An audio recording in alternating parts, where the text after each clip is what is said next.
This is the PA Startup Podcast, episode number 7.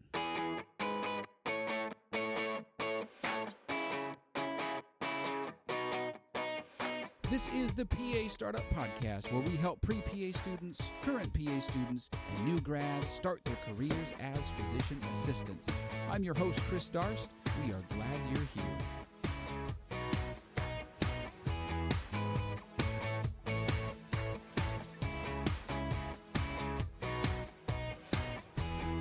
Well, hey gang, how is it going? Good to have you back. Thank you so much for joining us.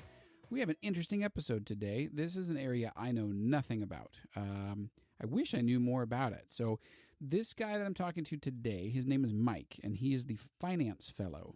And you might wonder, what the heck is a finance fellow? Well, I don't want to steal his thunder, but he hasn't always been a PA, and he is very qualified to make recommendations or give you tips and tricks on how to manage finances, both before, during, and after PA school. So this episode has a ton of information in it, and I just hit record and we had our conversation, and I didn't hit stop until we ran out of stuff to say.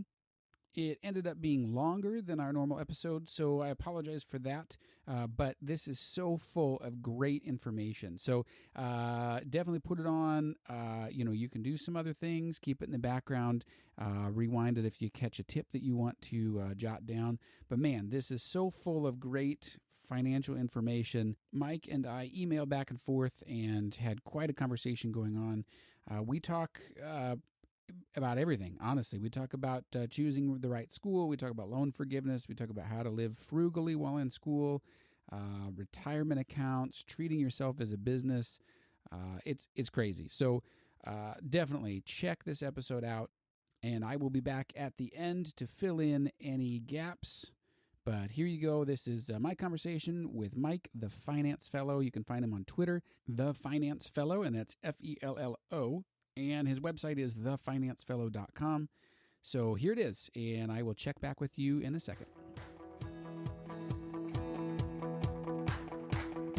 All right, we're here with Mike. Mike, how you doing, man?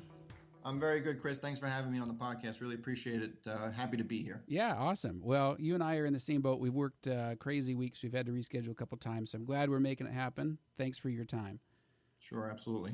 So you have a really cool story. I found you on Twitter as I was kind of looking around at PAs doing interesting things, and I don't want to steal your thunder, so I want you to tell the story. But you are a PA, is that right?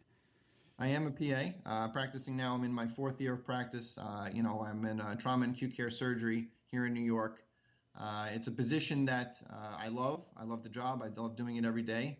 It's also a job that I never thought that I would be in. I mean, starting out, I was 19 years old, just graduated high school a year prior, was working in a restaurant, and had no real direction, not really sure. I was going to college at a local, community college basically, but nothing was, in my mind is what I wanted to do in life. And it turned out that the bar that I was working at, one of the gentlemen that was a bartender there had been in the finance world. He was a broker for a number of years. He left the bartending gig and then brought one of my coworkers, who was a barback, with him. And 6 months later, here's this kid who I knew my whole life basically, and he shows up 6 months later driving a brand new candy blue Lexus that was paid for in cash. No way. Yeah, so he's doing something that you're not, right? There was whatever he wanted, whatever he was doing, I wanted a part of it. Yeah. So that's what kind of brought me into the finance world. And I spent close to a decade there. Started out on small firms here on Long Island, and then moved on to bigger firms, the Merrill Lynch's, the Smith Barneys, Citigroups of the world. I spent, a lot of time with those people there, and, managed, with a group of partners, we managed, close to 300 million in assets. Whoa. Which, it sounds like a lot, but honestly, Chris, in that world, it's a drop in the bucket. No way. That's such a foreign world. Like, I don't understand even. I mean, you'd have to walk me through assets. Like I don't even know what you're managing. What are you doing? Yeah, I mean, we were managing people's wealth, basically. Money that people had accumulated. These were people that were real estate investors, people that were traders. I mean, every business owner that you can imagine. when they had, buckets of money that they didn't know what to do with and they wanted to put it in the market, this is what we did. Gotcha. You All know, right. creating financial plans for people, putting together what they needed to do to retire, what they needed to do to put their kids through college, and that's what we did. Cool. Awesome.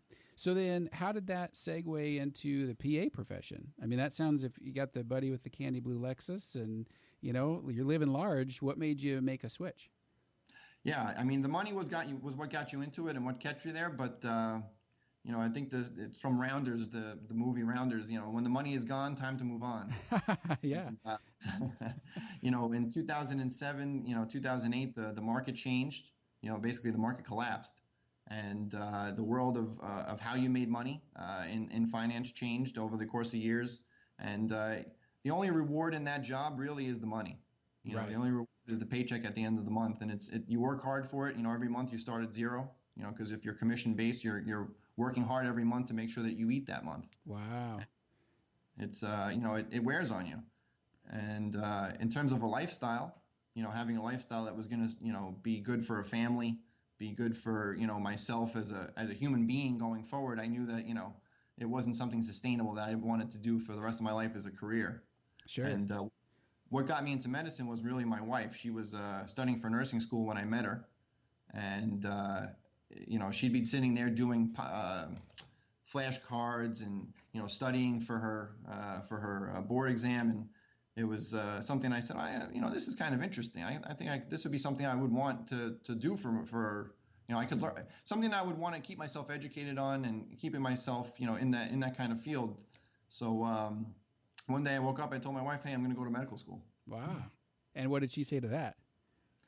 I think after she collected her jaw, uh, she said, "Okay, if that's what you want to do." I married a finance guy, but if you want to go into medicine, that's fine with me. And she supported me 100%, which is really important for anyone out there that's thinking about switching jobs, that wants to go into the PA profession from another career.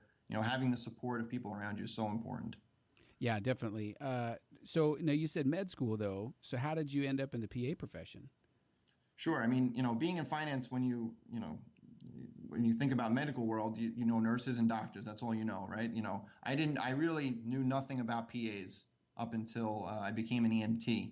My wife said, well, if you want to go to medical school, why don't you do something medical related first to see if you can even do it, to see if you could stomach it. Yeah, yeah, Which that's good advice. it was a smart, well, yeah, it was smart on her part to tell me that. And so I became an EMT. I worked in the New York City 911 system here for close to 7 years. Part of that while I was in PA school, and the as I was working as an EMT, I began to meet PAs. So I began to ask them a little bit about what they did, and it sounded very intriguing. It sounded like almost the best of both worlds to myself. You'd be able to practice medicine, and you wouldn't be an indentured servant for 4 years of medical school plus 7 years of residency, including fellowship. I mean, uh, while I was uh, while I was going through the EMT program and working as an EMT, my wife had our first child, and I'm sitting there thinking to myself, wow, because I had to go. My undergrad was not in anything medical related, so all of my career credits for science and med school I had to go back and do. Oh So wow. I got enrolled in a post-bac program here, and it was going to take about two. It took me about 2 years to do all the undergrad science courses, the biochem, the biology, the chemistry, all the things that needed to be done to go into med school. And that took me about 2 years to complete. And at the end of that 2 years, toward the end of the 2 years, I'm thinking, I've got a child, I've got a family to support. How am I going to do 4 years of med school and umpteen years of residency, and then before I start actually making a decent living? Plus, not to mention the $300,000 of student debt that I was going to be in by the Three end of it. hundred thousand dollars? Did you say? Well, I mean, at the time I was just calculating, what exactly how much, all this was going to cost me between my post back and, Uh, and then resident, and then the medical school, right? I mean, medical school, you could easily walk out of there with close to 250. oh, I got you for med school. I was thinking for PA school. I was like, whoa, that's a lot. But no, that makes sense. Yeah, yeah, I follow. Gotcha. Yeah. So the doing the math, I decided that so after meeting the PAs, talking to the PAs that I saw, and then kind of introducing me to the career, I said, you know what, maybe PA is the way to go. Not just solely on a financial basis, but on a life basis, because it sounded like they had a pretty good life. They had a good life balance with work. They all, universally enjoyed what they did, which I cannot say for physicians that I knew. Uh, so, it turned out to be one of the best decisions I ever made was to, say, all right, well, I think I'm going to make the switch and go PA. Nice, nice. Well, that's cool. So, and I like how. So, I found you on Twitter, and I followed it to your blog called The Finance Fellow, and I like how you put those two together because, as you know, there's a lot of medical training in PA school, but there's very little finance training, and so for a lot of people, it's either you've either switched jobs or it's your first job, your first career ever, and there's a lot of financial stuff that comes with it, whether it's paying off your student debt or participating in a retirement plan and all that stuff that we don't really get any information on. So I love that you kind of put the two together, and your blog, the story on your blog of how you got to from there to here is really cool. Is it true that your boss was trained by the guy in The Wolf of Wall Street? Is that right? Absolutely, yeah. When the gentleman that I mentioned before that was the bartender, and most of the people at my first firm, actually, most of the principals of the first firm that I worked at, all came from the firm that was founded by Jordan Belfort, Stratton Oakmont. No Uh, way. yeah. That's pretty wild. Was that what your firms were like? Was it like they or do you so, plead the Fifth Amendment on that? so there wasn't any midget tossing. But there was certainly a wild lifestyle. You've got young people making a ton of money. I mean, to make 30,000, 40,000 a month as a 21-year-old is life changing, and you really don't know what to do with it, and Yeah. you're spending it very unwisely. Yeah. Uh, Yeah, I'm sure. Oh my goodness, I can't imagine. That's ridiculous. Huh. Well, cool. Well, so we talked via email before this, and you've got a ton of awesome points in here. So, is it cool if we start going through these? Because I want to hear each and every one of these if we've got time. Is that cool? Absolutely, yeah, that's perfect. Awesome. So you talked about for pre-PA students choosing the right school so you don't end up in a bunch of debt. So tell me about that. What are your thoughts on how people pick schools and how much debt is appropriate and what to do about it?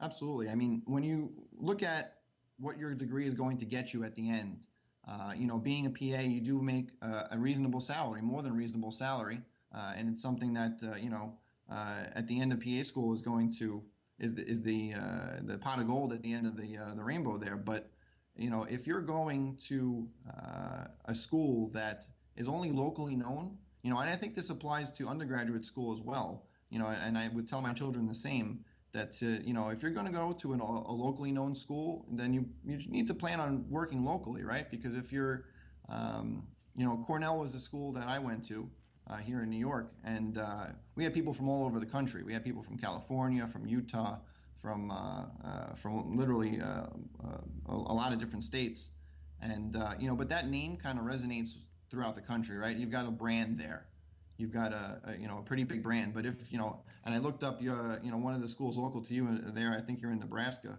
Right. Union College, I think was over 100,000 for PA school. Yeah. Yeah, And I that's where I went. It wasn't 100,000 when I went there, but it was like 86. So it was darn close. And I don't know. Union College might be a great school in Nebraska, but being here in New York, I don't know anything about it. So putting an investment into a school that has a lot of local credibility, I think, is good. But if you're planning on going to a school in the middle of nowhere, Texas, to go to PA school and then come back to your home state, wherever that is, you might find it difficult to just because you're certified as a PA, to get a first job might be difficult. And then if you went away to school, you add that on top of the cost of tuition. I know some of my my students that I graduated with, they ended up with 150, close to 175,000 in debt because of the cost of living in New York City. Oh, wow. Wow, that's crazy. What do you think is average? Do you have any idea what average student loan debt is after PA school? I think if you're only paying for undergrad, if you're only paying, excuse me, for PA school, I think, you're looking probably somewhere around 50 to 60,000 is a reasonable number to expect. I mean, when you look at the tuitions alone on many of the schools throughout the country, you're now well over 75 to 90,000. But that's why I say to people, if you're going to, travel to school, you have to budget in the fact that you're going to be living on loans for the 24 to 36 months that you're in PA school. So be careful if you're going to, not invest that money wisely in a college that it has some brand behind it. The Dukes, the Drexels, a college that has a brand that's transferable, I think will go a longer way if you plan on going out of state, because there's plenty of local programs in most states that'll save you money, not having to travel, not having to invest in room and board and living lavishly here in New York.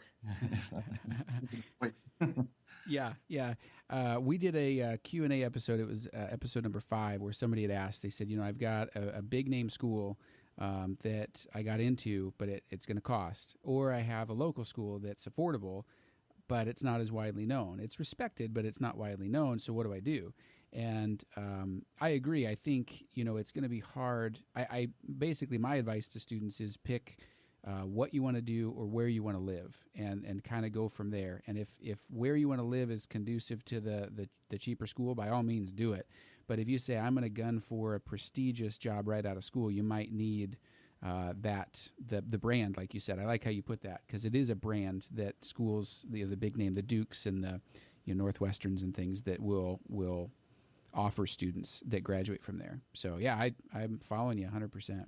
I think it sounds too, it's probably pretty competitive on the coasts as well, like East Coast, West Coast. There's a lot of, mostly East Coast, because there's so many good schools kind of in the Northeast that there's a lot of competition. So you come out to the Midwest or even the Southwest and things, it gets a little bit less competitive. So yeah, cool. So you also talked about public versus private debt when it comes to loan forgiveness. Tell me about that. So, a lot of misconception out there about, first, people don't, I think, read the fine print when they get into a student loan program a lot of times, that, they borrow money, they do a Google search to, student loans, and they wind up on some website someplace, and they, wind up borrowing the money they need for school, but don't really know what they're getting themselves into. I could speak from this personally, because I saw my wife when she went to nursing school. She took student loans from the government, but then had to take student loans from private lenders. The Wells Fargo's, I think, was one of them, and I can't remember some of the other names, but basically banks were doing student loans to them, and these loans are now private loans, right? Yes, they're used for school, but they're private loans. So a lot of people are banking on this student loan forgiveness, this public service student loan forgiveness program. I'm sure you've heard of it. Yes. Oh yeah, for sure. A lot of people are banking on that to be their window out of student debt in 10 years. If they work at a not-for-profit for 10 years, then their student loans, whatever's not paid for, is forgiven. But people fail to realize that it's only the public debt, the federal money that the government is willing to pay, right? They're not going to forgive. If you borrowed from Wells Fargo, that's fine if that's what you needed to do to pay for school, but they're not going to forgive that debt. So people get that confused, and they don't really look at their loans to know what do I have that is public and what do I have that is private. Yeah, it needs to go that route. I always catch that on Twitter or Facebook and things, where people are talking about loan forgiveness, and I clicked on it because I was like, I've been paying my loans for 10 years. Like, let me check it out. But I think all of mine are private, and so. And I'm not working in a non-for-profit. I'm not working for any sort of underserved area, so I qualify for 0 loan forgiveness. But I checked it out. But I'm with you. Like, I didn't read the fine print. I just applied, and I saw numbers on a page, and it gave me a check to pay for rent and diapers for my baby that was born the first month of PA school. And so yeah, awesome. Well, very good. So you obviously lived quite frugally through school. If you're working as an EMT, your wife's, was she in nursing school, or was she practicing as a nurse at that point? So she was at that point our primary provider. She basically took on the role of the household and paying for things. She was working full time as a nurse, and somehow managed to, have two children. And then our third was born while we were while I was in PA school. Uh, so, somehow financially we struggled through, but we also had a big lifestyle adjustment in that I went from a six-figure, sometimes multi-six-figure salary to $24 an hour as an EMT. Oh no. Oh, what was So that like? What was it your first check as an EMT like? it was it was a reminder that I did this not for the paycheck. That's what it was.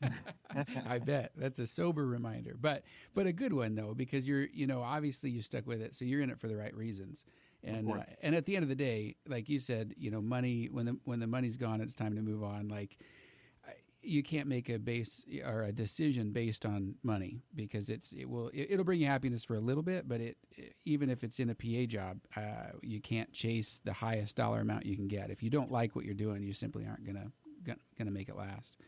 So, what's your advice for students that want to live frugally? Yeah, so like you mentioned, first picking the right school and going to a school versus local versus a brand name somewhere else. And then while you're in PA school, and again, I speak from experience watching some of my fellow PA students that were with me living in Manhattan. Do you really need to go out every night? Do you really, because these are all borrowed dollars. That drink that you bought, in PA school is going to cost you $40, in interest. So knowing what you need and what you don't need to do while you're in PA school.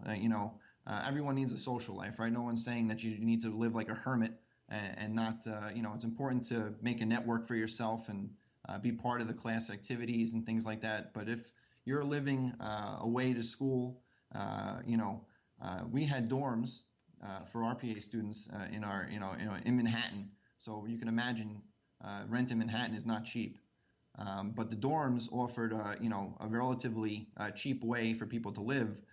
Yet still, many opted not to do that. Many opted to live in, more posh neighborhoods on the Upper East Side, or, in Long Island City, which is a neighborhood just outside of Manhattan. So they had to, not only commute to Manhattan, but had the cost of rent there. And I could understand it. I didn't, for the lifestyle. I mean, maybe they were independently wealthy. I don't know. But Yeah, maybe, but that's a lot of debt, to build up for a relatively short amount of time. And when you have to deny yourself, the finer things, whether that's going out on the weekends or, eating out for dinner 4 times a week or something, PA school is not that long, so people can wait. I think, wouldn't you agree?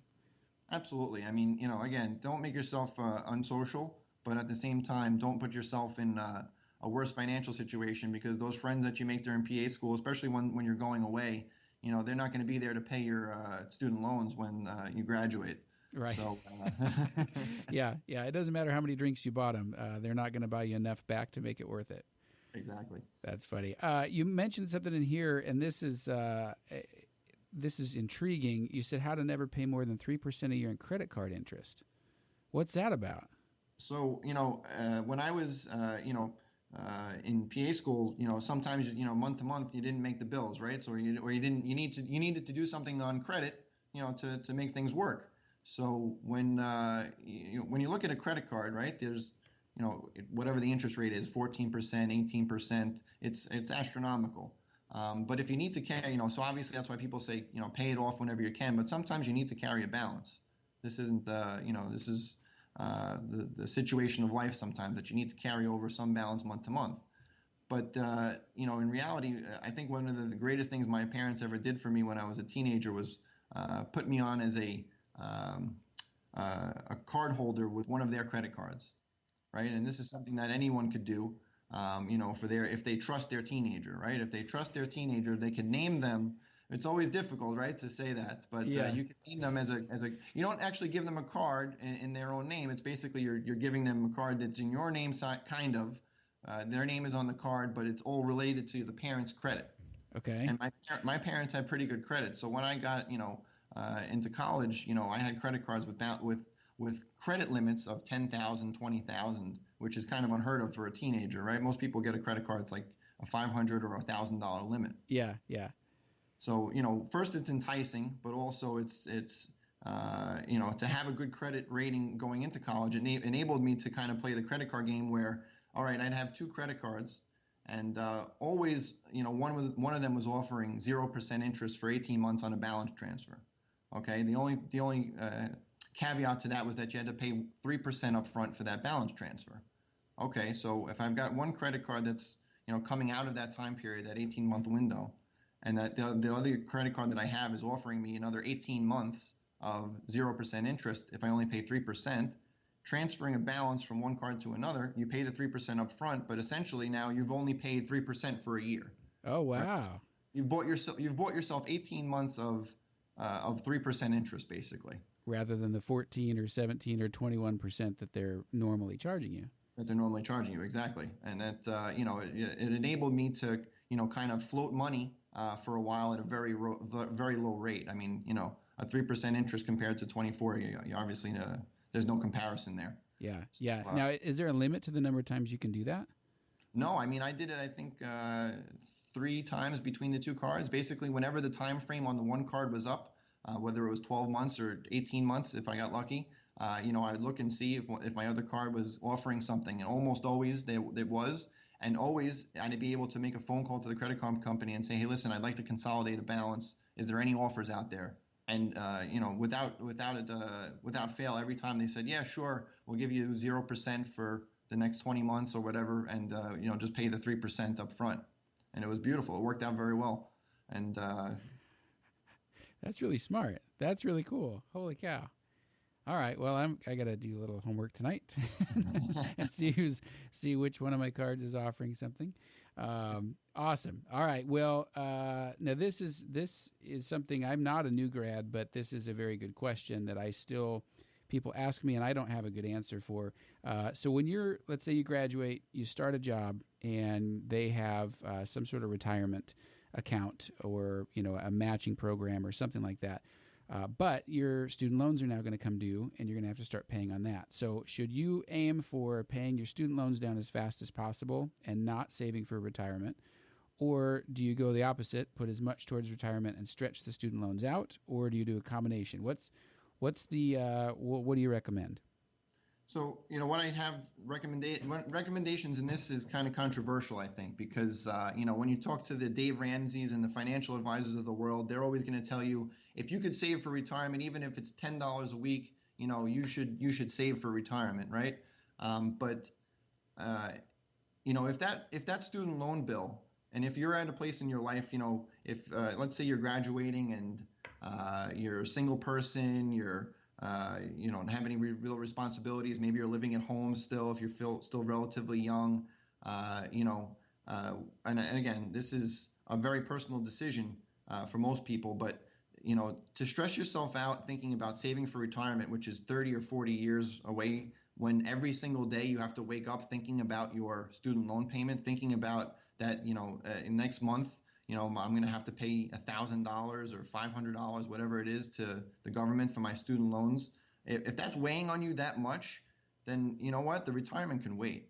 In a financial sense, you're really not doing yourself that much harm by delaying putting yourself into a 403b plan or whatever retirement plans your employer is offering you. If you are able to really snowball, your payments into your student loans, get rid of all your debt, and then start focusing on your retirement. I've got coworkers who spent the first 2 years, again, they lived at home, they had no responsibilities really other than paying for their car and food.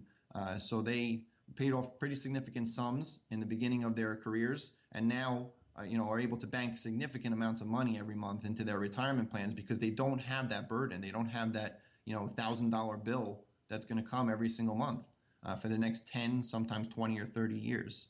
So if you're in a position to get that first paycheck and start paying for your student loans, I think that for me was the best option, and for most people will go a long way in financial, not so much to say security, but financial well-being, knowing Okay. that my soul financially is better off. Yeah, right. Not having the weight of all that hanging on you. Yeah. So what sorts of retirement plans are out there, do you think, or the type of retirement accounts that new grads might encounter, and what's the difference between them? How aggressive should you be with them? Yeah, I think the retirement plans of the past, where people would work for one employer for 30 years and get a pension plan for the rest of their life, I think those have gone pretty much the way of the dodo bird. They don't really exist much. So your retirement is going to depend largely upon you and what your savings is. And when you work for a hospital, if it's a not-for-profit hospital, you get offered mostly a 403b plan, which is essentially the not-for-profit version of a 401k. The plans allow you to save pre-tax dollars, meaning that every paycheck, the money comes out before you have to pay taxes on it, into this 403b or 401k plan, and that money then gets invested, and that becomes part of your retirement nest egg. That's the most common plan that you're going to see. There are some employers, if you're lucky enough to have a profit sharing plan, where you're actually given a percentage of the business profits at the end of the year. They go over how much each particular person has contributed and their percent of the profits, and they contribute that. The company now will contribute that amount to your retirement plan.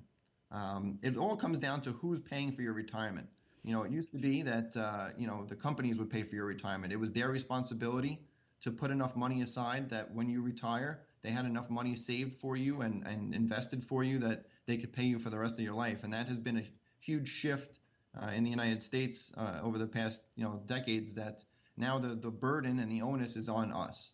Mm-hmm. So these 403b plans and these sharing plans are probably going to be some of the most common you see.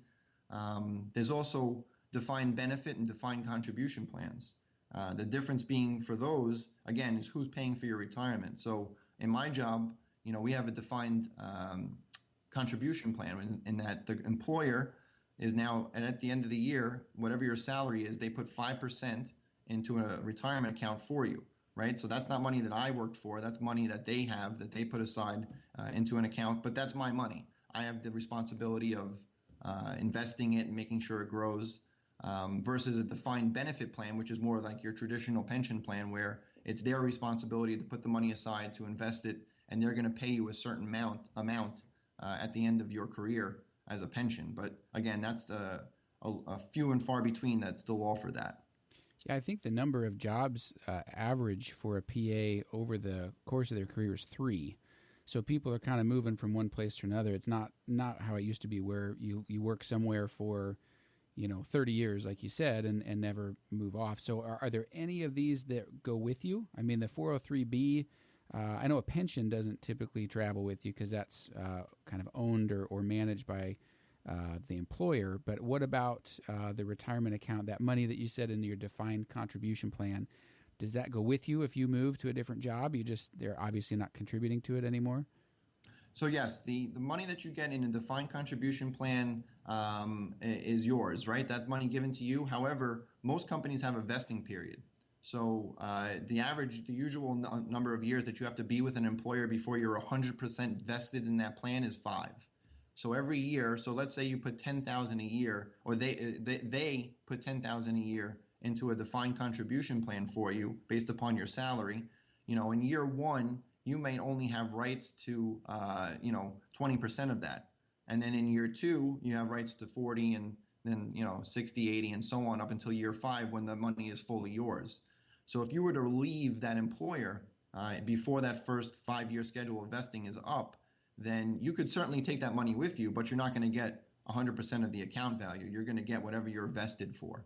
But if you're there for more than 5 years and you've got 100% vesting, that money is yours to do with as you wish. And I always recommend people to roll that money over into a rollover IRA, something outside of your employer plans, so that you can control that money. You can invest that money how you want to.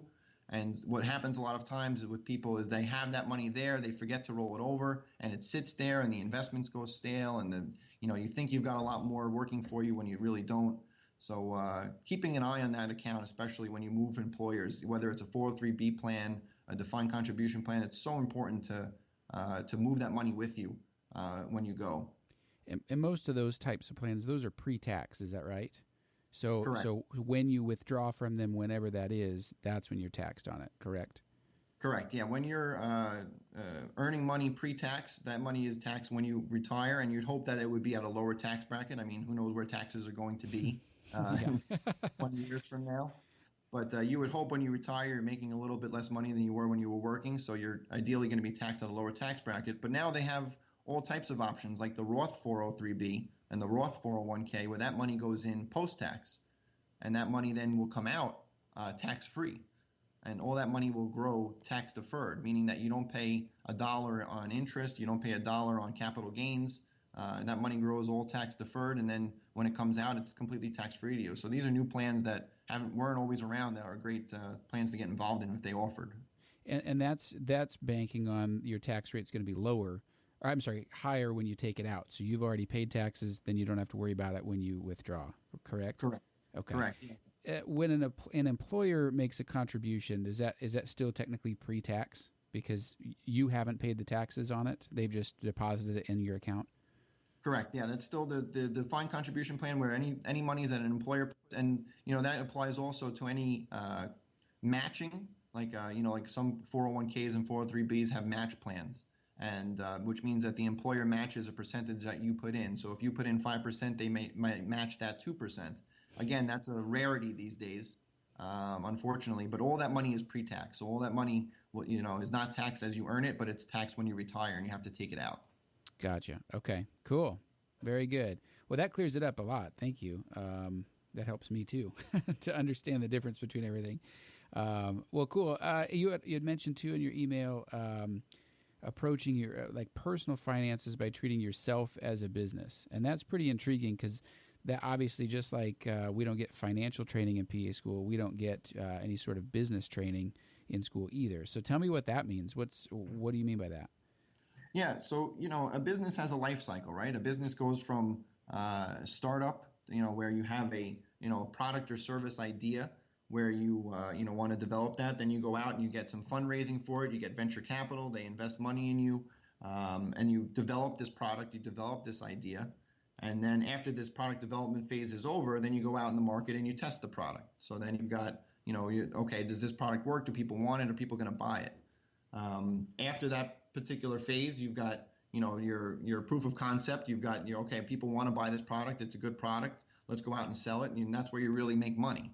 And if you look at that, kind of compared to PA school, all right, I've got an idea. I want to go to PA school. This is going to be my product. I'm going to be Mike the PA. So you go out, you do some fundraising, you get some student loans to pay for that product, or your PA school.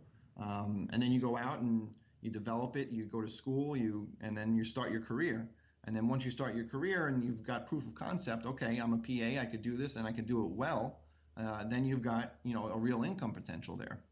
But then the question becomes, okay, what do you do with this real income? Do I invest it? Do I just save it, put it in the bank? And I think more and more people have to look to diversify their income, which is like a company, right? A company that produces product X doesn't produce product X forever. They usually have product X, Y, Z, based upon the success of their first product. So if you look at yourself like a business and look at your future earnings and your future potential earnings as a business, then you have to look at it as, I have to diversify myself. I have to have other sources of income besides my primary source of income, because really that's going to be, I think, for people our age, retirement's going to look a lot different. It's going to, if you think that you're going to be able to bank on Medicare and Social Security paying for us, I'm again, like the student loan forgiveness plan. Anytime I have to bank on the government, I'm knocking on wood and saying a couple Hail Marys, because really, the idea of these things being my primary sources of income when I retire is kind of scary. Yeah, for sure. That's gonna keep me up tonight. Thank you. So Sorry what about are what are some ways to diversify your income as a PA? So as a PA, there's a lot of potential out there. More and more the PAs are owning practices. More and more PAs are getting involved in business things that revenue sources that you wouldn't think a PA would normally do. I've got another PA that does, Botox, and they're in the dermatology field. They do home injections and all these other things. You know, or other PAs that I've seen who run blogs. Yeah. Uh, you know, Like the finance fellow. How about that? the finance fellow, yes. Uh, so whatever it is, to if you do your job well, and you're good at what you do, people will follow. And if you could build upon your own brand, your own personal business, then I think you'll have a lot better chance of retiring with multiple sources of income versus just trying to save money for the rest of your life. Yeah, for sure. I think one of the main things that comes to mind for me is moonlighting. I don't know if that's common in your part of the country, but it seems like my father's a physician, and I remember he was moonlighting through residency to make money on the weekends, working in the ER and stuff like that. I've done some moonlighting in my career. In a different town in the ER, or even offering surgical assisting and stuff like that. So I think that's a common one. It's still, you have to be careful with your employer about that, because you want to make sure you're not causing any waves at work. But that's a pretty common one to use your skills. I mean, we're highly skilled people, and we can use those skills elsewhere. So, but yeah, I think outside the box is pretty cool. I know a couple PAs that one does a CME conference, and he works fairly limited hours as a PA, and for the most part he's doing all these review courses and stuff like that. So there's a lot of opportunity out there. Being a PA is one of, like you said, many avenues for income. Yeah, I know that. Also thinking about other people that I've met, one of my instructors was Dwayne Williams. I don't know if you're familiar with Pants Prep Pearls. He's now one of the, if you search Pants Prep Pearls on Amazon or on any of these other places, he's one of the first people that come up whenever you look up for pants prep and things like that. And he leveraged, a successful career as a PA into an educational career that turned into a book, and that has brought him, some financial success with the book. So, whether it's education, whether it's CME, whether it's blogging, whether it's investing the money that you make as a PA wisely, whether that's in real estate or the stock market, whatever that may be, creating multiple avenues of income is going to be primary, I think, in sustaining a future. Yeah, for sure. Definitely. And I like what you said earlier, too, about that our retirement's going to look a lot different than people who are retiring today, with Social Security and who knows what's going to happen with taxes and the government and things like that. So awesome. All good info. Tell me, this is a weird question, but do you see any similarities between your career in finance and your career as a PA, as far as skills that you learned in one in finance that would apply to being a PA? I mean, I think the most important thing that I learned, being in finance is not necessarily a finance job, right? You're not always doing finance. More of the times you're selling. You're selling yourself to your clients. You're selling yourself to, proving to people that you're somebody that they can trust, that you're somebody that they could rely on your expertise. And this is very applicable to being a PA. Learning how to build rapport quickly, learning how to establish, an expertise in something is not a skill that most people get taught in school. It's something you have to learn, something that you have to, but something that is teachable. You mentioned earlier that the person that the firms that I worked at came from the gentleman on Wolf of Wall Street. Those sales training things that he did, while some of them were slightly scrupulous. Uh, you know, his sales training was something that I use every day. In being able to build a report quickly, being able to project expertise in a very short time, and being able to close the sale. I use it. I use similar techniques in my PA interviews. I use similar techniques in my job interviews. Being able to walk into a room and establish a confidence that you need as a salesperson will carry over to it has carried over to my career as a PA as well, both in interacting with patients and with employers and PA school applications. Yeah, that's a interesting skill because it's hard to teach that, and it's hard to learn. You have to be looking for it, and I think it's a skill that's developed over time. You kind of have to fake it till you feel it, sort of thing, where you just kind of pretend that you're confident, but really you're googling whatever the condition is on your phone to remind yourself of what's going on. But yeah, I think that is, you are, as a PA, you're providing medical care, but you're also selling, confidence. Basically, you're getting patients to trust you and to relax and be honest with you and stuff like that. So very cool. Yeah. Now, did you had mentioned all the debt that you were worried about getting into, and I'm sure that you accrued some debt while you were in school. Now, was that difficult for you to pay off, or did your finance background help streamline paying down student loan debt, stuff like that? Sure. Debt is unavoidable, I think, on any education. I thought I had did a good job graduating without any undergraduate debt because my employers at the time that I worked for had a fantastic tuition reimbursement plan. So I actually graduated undergrad with zero debt. Then I married my wife and found myself 140,000 in debt from her nursing student loans. Yeah, happy honeymoon. By the way, you now own my $140,000 of debt. Yes, you don't just marry the woman, you marry the debt. So it, uh, I found myself, really at first scrambling. We looked at every avenue that we could because again, she didn't understand the financial obligations that she was getting herself into before she went into school, and nor did she understand the loans that she was really signing. And when I, first met her, I knew she had a little bit of debt, but I didn't realize how much. So I found ourselves, really scrambling at the beginning of our marriage to figure out how are we going to pay for this. But my financial training kind of said, okay, well, there's got to be a way to refinance or programs out there, and that kind of led me to the nursing loan repayment program. It's very similar to the student loan forgiveness program that the PAs have, but in this case, you have to work at a disproportionate share hospital, which is a hospital that serves people that are not financially well off. And it turned out that the hospital that she was at already was one of those hospitals. So she qualified because multiple factors made her qualify, but ultimately it became that the hospital that she worked for qualified, and she qualified based upon need. So we had about 70,000 of her nursing student loans paid off by the government. Can you believe Wow, that's pretty cool. So it does work. it does work? It doesn't. It's not all a fallacy, but it takes a lot of work to get it. But when it does happen, it happens big time, and it did help a lot. And then when I graduated PA school, I think I had about 90,000.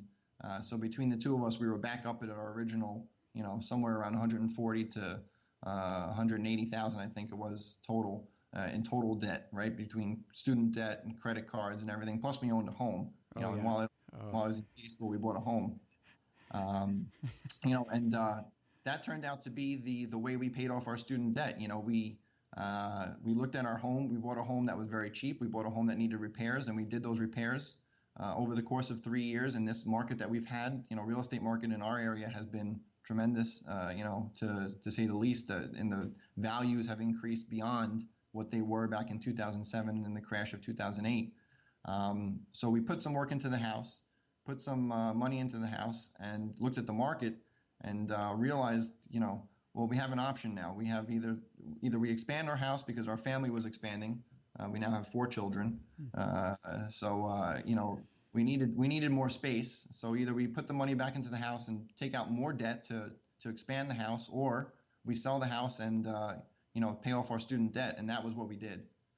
So we wound up in 3 years, we flipped the house essentially, took all the money out, paid off all of our student loans, and then put some money in the bank to finance another purchase, hopefully in the near future. But Wow, that's awesome. So you literally flipped your house and then sold it at a profit, used that to pay off your student loans and put money in the bank.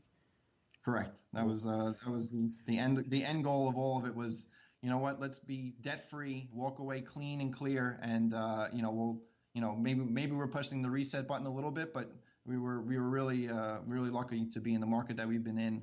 But and this is another tip for anyone out there that's looking to do flipping or thinking of that.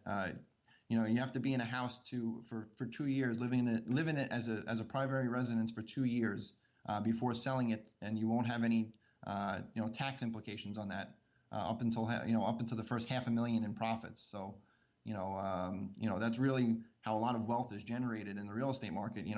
If you could live in a house, flip it after 2 years, you won't pay any taxes at all Wow.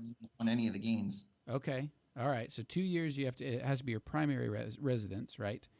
Correct. And then, but if whatever profits you get from that up to $500,000, it's not taxed. Yeah, 250,000 if you're single, 500,000 if you're married. So none of that is taxable to you. Wow. All right. Well, there's a tip for the PA startup nation out there: is find a house, live in it, flip it, and then sell it for profit. That's a great idea. I'm going to talk to my wife when I get home, and I don't think she'll go for it, but. Well, cool. Awesome. Well, where can people find you if they want to read more or learn more about your blog and the Finance Fellow in general? Where can we find you? Yeah, I mean, I'm on Twitter, the Finance Fellow with minus the W, the Finance Fellow I'm on Twitter. You can come to my blog. You could, there's not much on there at the moment, but we're building it. And you could always email me, thefinancefellow@gmail.com. And I would love to, again, I'm not licensed to provide particular financial advice anymore. So any advice I give would only be, this is my best opinion. With anything finance, every financial decision is a very personal decision. So, before you make any decisions on finance, speak to loved ones, speak to people that you trust, whether that's a financial advisor, whether that's, a family member who's got some knowledge of the finance market, because you don't want to end up in situations where if you had just talked to somebody, you could have avoided a lot of pain and heartache. Yeah, definitely. Cool. Well, very good. So that was the Finance Fellow without the W on Twitter, right? So FELLO, right? And then the financefellow.com, is that right? Thefinancefellow.com, that's correct. All right, perfect. And then the thefinancefellow@gmail.com is your email. Absolutely. You can contact me right through the blog. There's a contact us page on there. But, I'm always open to helping any PA, pre-PA, pre-A student, whoever it might be that needs a little bit of financial guidance. I'm 100% available to all of your listeners. Awesome. Very good. Well, yeah, I don't have a lot of financial advice to give my listeners, so I'm glad that you're here because we can team up together. So, well, thank you, Mike, for your time. I'm going to let you go here, but I really appreciate it. And I'll have to have you back on because I want to hear about trauma and your life in trauma. Absolutely. No, it was great to be here, Chris. And, to anyone listening there, again, PA is a great way to go. If you're thinking about switching careers or if you're thinking about, going into PA straight out of undergrad, I think both of us could say it's a fantastic career, both personally and financially. Yes, absolutely. Cool, man. Well, thank you so much. All right, gang, we covered a lot in that episode.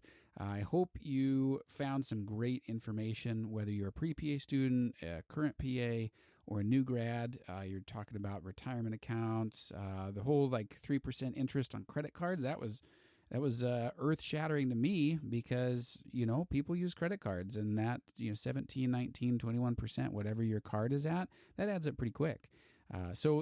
Man, I thank Mike for his time, and we will have an upcoming episode here soon for a day in the life, and we'll talk with Mike again because he works in trauma, and I think that's a very attractive position for a lot of people, especially coming from an EMT background, which a lot of people do. If you like emergency medicine, some of that high intensity stuff, trauma is a great opportunity. So, we'll check in with that here coming up in the next couple weeks. But otherwise, head over to the website, pastartup.co/episode 7, and you'll find the show notes and any links that he mentioned in the podcast today. His contact info is in there too, so you can hit him up on Twitter or go to his blog at thefinancefellow.com or even his email, thefinancefellow@gmail.com. So, yeah, that's what I know, man. So hang in there. Hope all's going well. As per our usual, I would love if you would subscribe to the podcast, recommend it to some friends, and leave a rating and review on iTunes, Stitcher Radio. We are now on Google Play for Android devices.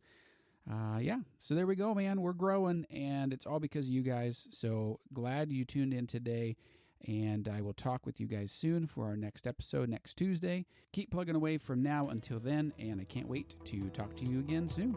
See you.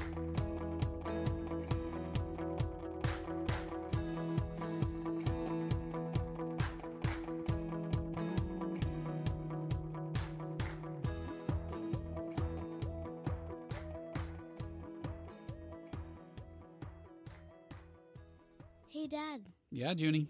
did you see the picture of our new dog? Our new what? Dog. We don't have a new dog. Yeah, Mom just bought one. What?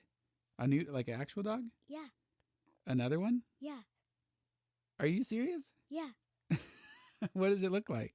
It's like really cute. You gotta come see it. I'm gonna go look into this one. I will be right back. Be right back. Be right back. Be right back. Be right back. Be right back.